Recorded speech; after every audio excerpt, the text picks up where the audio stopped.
Hello students, welcome to विज्ञान academy. मैं हूं आपका रविंदर सिंह। आज मैं आपके सामने लेके आया हूं क्लास 8th का मैथ, जिसमें हम करेंगे chapter number 6 that is square and square root.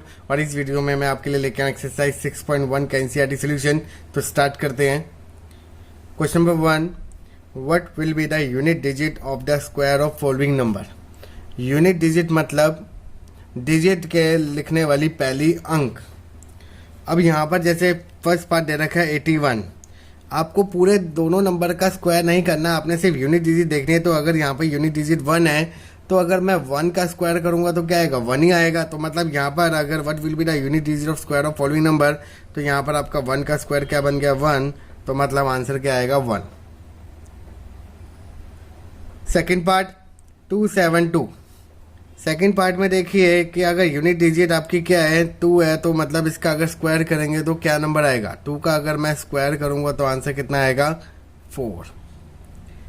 Third part देखिए 799 है, तो यहाँ अगर मैं यूनिट डिजिट की बात करूँ तो 9 का स्क्वायर, तो 9 का स्क्वायर कितना आएगा, 181। तो यहाँ पर यूनिट डिजिट कितनी आ रही है, 1 आ रही है।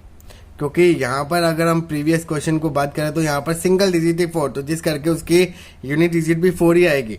बट यहाँ पर अगर हम 9 का स्क्वायर करें तो 81 आ रहा है, तो 81 मतलब 2 digit number. But 2 digit number में भी आपकी यूनिट डिजिट क्या आ रही है, 1 आ रही है। तो जिस करके इसका आंसर कितना आएगा, 1 आएगा। 3853 क्वेश्चन नंबर 4, 3853 है, तो इसका यूनिट डिजिट क्या है, 3। तो 3 का स्क्वायर करेंगे तो आंसर कितना आएगा, 9। तो इसकी यूनिट डिजिट भी कितनी आएगी, 9 आएगी। 1 2 3 4 आपका क्वेश्चन है, तो इसमें हम यूनिट डिजिट की बात करें तो 4। तो 4 का अगर मैं स्क्वायर करूंगा तो 16, बस 16 में भी यूनिट डिजिट क्या आएगी, 6 आएगी। तो जिस करके इसका फाइनल आंसर क्या माना जाएगा, 6 माना जाएगा। पार्ट नंबर 6 26387, इसमें अगर यूनिट डिजिट बात करूँ तो 7 का अगर मैं स्क्वायर करूंगा तो कितना आएगा, 49। बट 49 में भी हमारी यूनिट डिजिट क्या है, 9। तो जिस करके इसका फाइनल आंसर कितना आएगा, 9। 52698, बट इसका यूनिट डिजिट देखे तो 8 का अगर मैं स्क्वायर करूं तो कितना आएगा, 64। बट 64 का भी यूनिट डिजिट क्या है, 4। तो जिस करके इसका फाइनल से कितना आएगा, 4। 99880, तो इसकी यूनिट डिजिट क्या है, 0। तो 0 का अगर स्क्वायर करूंगा तो आंसर भी क्या आएगा, 0। तो जिस करके इसका आंसर क्या बनेगा, 0।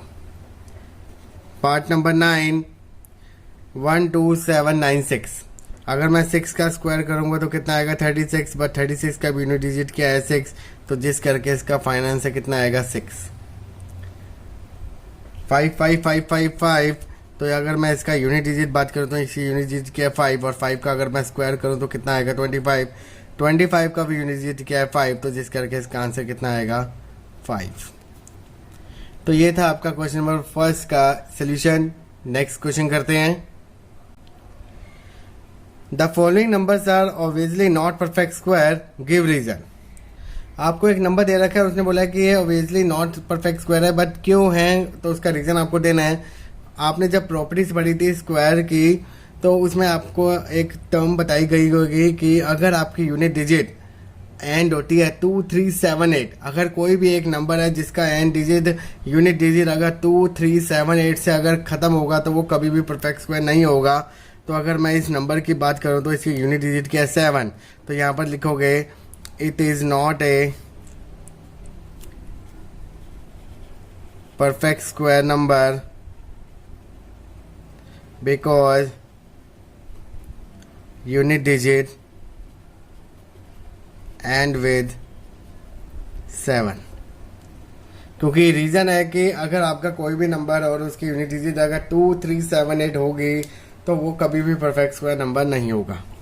तो अगर हम नेक्स्ट पार्ट करें तो इसका भी क्या हमारा 3 है, तो इस करके यहाँ पर लिख दोगे no it is not a perfect square number because it unit digit end with 7। इसका देखें तो 8, तो इसके भी लिख दोगे no it is not a perfect square number because unit digit end with 8। इसकी देखिए अब 2, तो इसका भी रीजन लिख दोगे no because unit digit end with 2। अब पार्ट नंबर 5 देखिए, यहाँ पर लिखा हुआ है 64,000।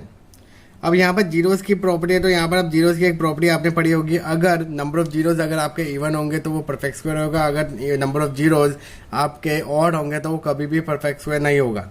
तो यहाँ पर आप लिखोगे no, it is not A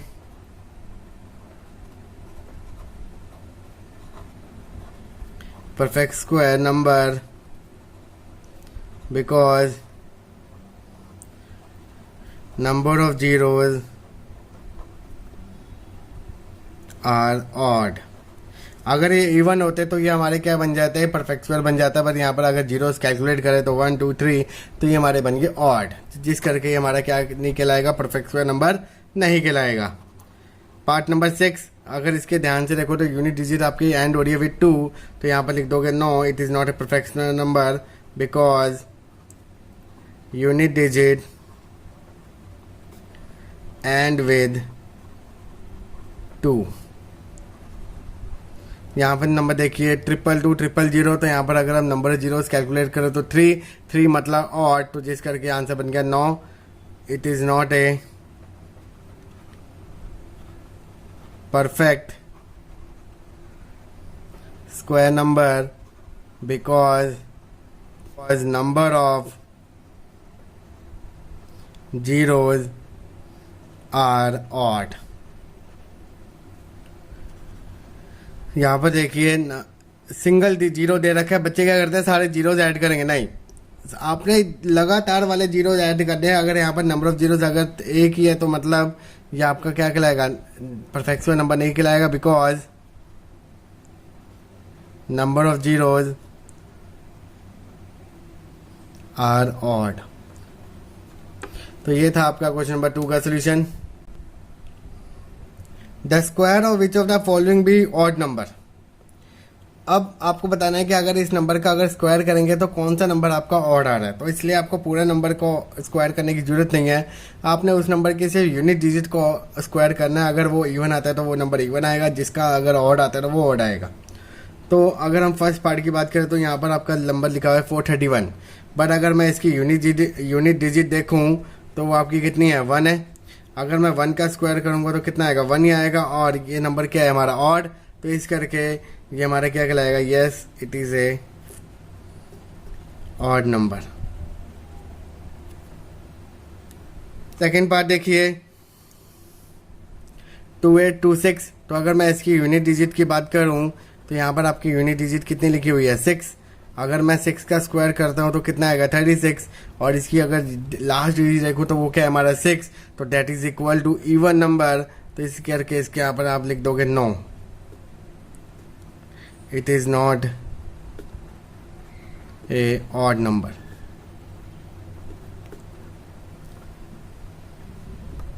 third part देखिए 7779, तो अगर मैं इसकी यूनिट डिजिट की बात करूं तो वो आपकी क्या लिखी हुई है, 9। अगर मैं 9 का स्क्वायर करता हूं तो कितना आएगा, 81, और 81 में अगर यूनिट डिजिट की बात करूं तो वो क्या है, 1, that is equal to odd. तो मतलब देयरफॉर तो it is a odd number. अगर मैं इसका स्क्वायर करूंगा तो वो ऑड नंबर आएगा। लास्ट पार्ट देखिए पार्ट नंबर 4 82004, तो अगर मैं इसकी यूनिट डिजिट की बात करूं तो यूनिट डिजिट आपको क्या दे रखी है, 4। अगर मैं 4 का स्क्वायर करता हूँ तो कितना आएगा, 16, बट अगर इसकी मैं यूनिट डिजिट बात करूँ तो 6, that is equal to even. तो मतलब therefore it is not a odd number.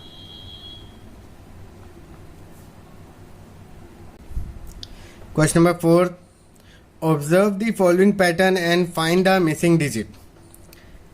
यहाँ पर आपको दे रखा है 11 का स्क्वायर, तो यहाँ पर आ रहा है 1 2 1, मतलब 1 को इंक्रीज किया 2, फिर 2 को फिर डिक्रीज कर दिया 1 101, मतलब 1 1 के बीच में मैंने 0 को प्लेस कर दिया, तो 101 का स्क्वायर क्या कर दिया, 10201, मतलब जैसे यहाँ पर 1 1 का स्क्वायर 1 2 1, तो जैसे मैं इसके बीच में 0 रिप्लेस कर रहा हूँ इन 1 2 और 2 1 के बीच में भी एक 0 आ गया।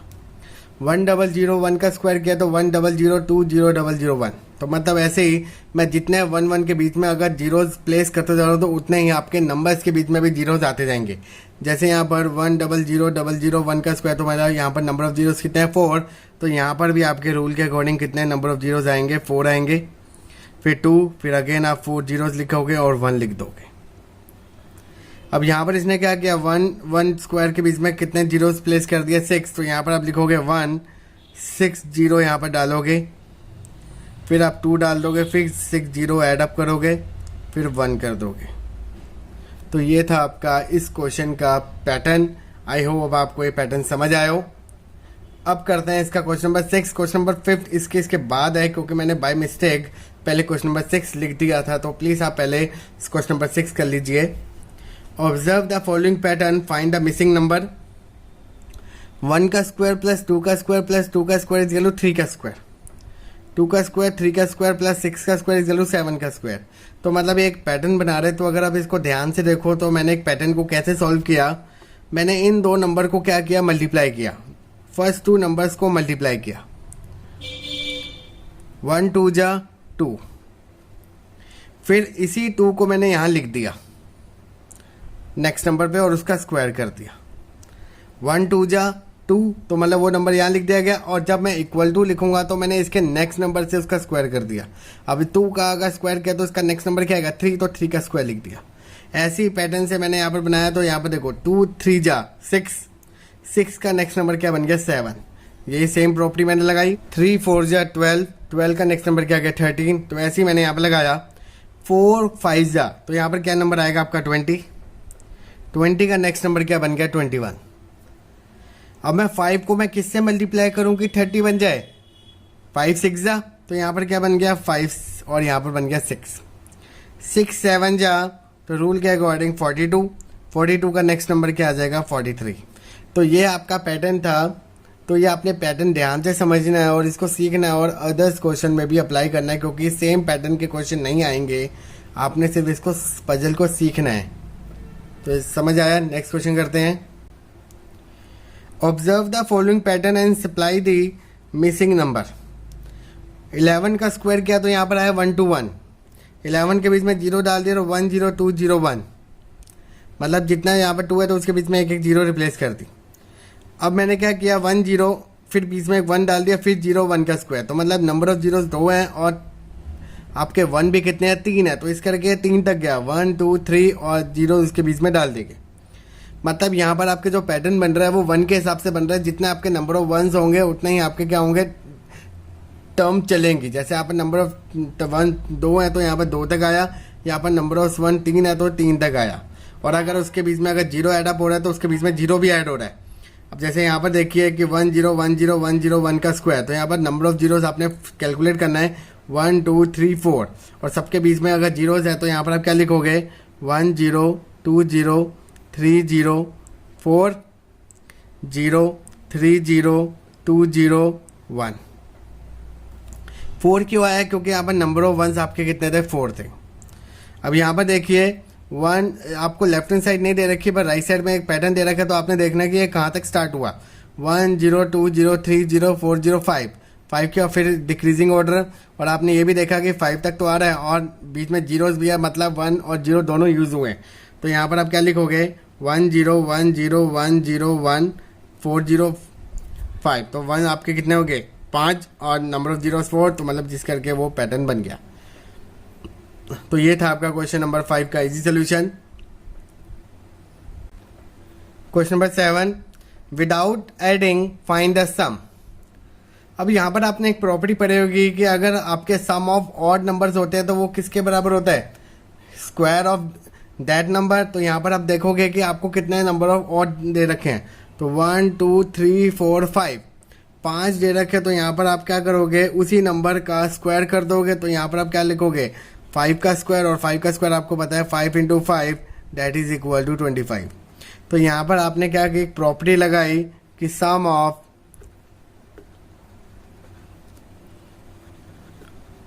Odd number is equal to total number of number use और उसका क्या कर दोगे, स्क्वायर कर दोगे। जैसे यहाँ पर 1 2 3 4 5 रहेगा तो उसी नंबर का आपने क्या कर दिया, स्क्वायर कर दिया। अब इसी पैटर्न को हम यूज़ करेंगे और इसके नेक्स्ट पार्ट यूज़ करेंगे, फाइंड आउट करेंगे। 1 2 3 4 5 6 7 8 9 10, तो 10 आपके नंबर यूज़ हुए, तो अकॉर्डिंग टू प्रॉपर्टी 10 का स्क्वायर कितना आ गया, 100। अगर आप इसको एक्चुअल ऐड करोगे तो ये आपके किसके बराबर आएगा, 100 के बराबर ही आएगा। नेक्स्ट आपका थर्ड पार्ट, 1 2 3 4 5 6 7 8 9 10 11 12, तो 12 दे रखा है, तो यहाँ पर आप क्या करोगे, 12 का स्क्वायर, तो 12 का स्क्वायर आपको पता है 12 into 12 that is equal to 144। Question number 8, express 49 as the sum of 7 odd number. जैसे आपने क्वेश्चन नंबर 7 में क्या किया था, उन सारे नंबर्स को ऐड किया था और उसके स्क्वायर के बराबर लिखते, तो यहाँ पर आपने इसी नंबर को कन्वर्ट करना है सम ऑफ 7 ऑड नंबर। तो यहाँ पर आप क्या करोगे, फर्स्ट पार्ट के लिए कि 49 इज इक्वल टू 1 से आप स्टार्ट करोगे और 7 नंबर यूज़ कर दोगे, तो 1 3 5 7 9 11, तो 1 2 3 4 5 6 और ये बन गया आपका 7। तो express 49 as the sum of 7 odd number. तो ये था आपका पार्ट नंबर 1 का सोल्यूशन। सेकंड पार्ट देखो वो क्या कह रहा है, 121 और उसको कितने नंबर्स में रिप्लेस कर रहा है, 11, तो 1 3 5 7 9 11 13 15 17 19, तो आपने ऐड टिक करके देखने 1 2 3 4 5 6 7 8 9 10 और ये बन गया 11। तो ये था आपका क्वेश्चन नंबर 8 का easy solution. Question number 9, how many number lie between square of the following number 12 and 13। तो इसको आपने एक्चुअल में स्क्वायर करके नहीं देखना और इन दोनों के बीच में कैलकुलेट नहीं करना कि कितने नंबर स्लाइड कर रहे हैं। तो इसके लिए आपने एक प्रॉपर्टी पढ़ी होगी कि अगर एक नंबर n का स्क्वायर है और एक नंबर आपका n+1 का स्क्वायर है, तो उसके बीच में कितने नंबर स्लाइड करते हैं, 2n नंबर। जैसे आपका 12 है, 12 में अगर +1 ऐड करूँगा 13 का स्क्वायर, तो उसके बीच में कितने नंबर स्लाइड करेंगे, 2n। तो मतलब यहाँ पर आप डायरेक्टली लिख दोगे कि 2 इंटू, यहाँ पर n की वैल्यू कितनी है 12, तो 2 इंटू 12 24 नंबर्स आपके लाई करेंगे between square of this 2 numbers. तो आपने ये प्रॉपर्टी को मेंशन करना है और विदाउट एक्चुअल कैलकुलेशन आपने इसके नंबर्स को फाइंड आउट करना है। तो ये था आपका इस क्वेश्चन का सॉल्यूशन। इसका सेकंड पार्ट करते हैं। आपको नंबर दे रखा है 25 एंड 26। तो सबसे पहले आपने यहाँ पर प्रॉपर्टी लगाई कि n का स्क्वायर और n+1 के स्क्वायर में कितने नंबर्स लाई करेंगे, 2n। यहाँ पर आपकी n की वैल्यू कितनी है 25, तो यहाँ पर आपका रूल के अकॉर्डिंग 2n बन गया, तो 2 into 25 that is equal to 50 numbers आपके लाई करेंगे इन दो स्क्वायर के नंबर के बीच में। थर्ड पार्ट देखिए 99 और 100। तो सबसे पहले मैंने रिलेशन लिखा, n का स्क्वायर और n+1 के बीच में कितने नंबर्स लाई करेंगे, 2n। और यहाँ पर आपका n कितना दे रखा है 99, तो मतलब रूल के अकॉर्डिंग आपका 2n नंबर लाई करेगा, तो 2 इंटू 99, तो ये आपका बन गया 198 नंबर्स। तो यहाँ से आपकी एक्सरसाइज खत्म होती है। अगर आपको अभी भी किसी क्वेश्चन में डाउट है तो प्लीज़ मुझे कमेंट करें, आपकी प्रॉब्लम को मैं जल्द से रिजॉल्व करूँगा विद अनदर इजी मेथड के साथ। तो इसलिए मेरे साथ बने रहने के लिए मेरे चैनल को सब्सक्राइब करें और बेल आइकन को जरूर प्रेस करके रखें, जिससे वो आने वाली नोटिफिकेशन को जल्द देख पाओगे। तो मेरे साथ बने रहें and keep watching my video. Thank you.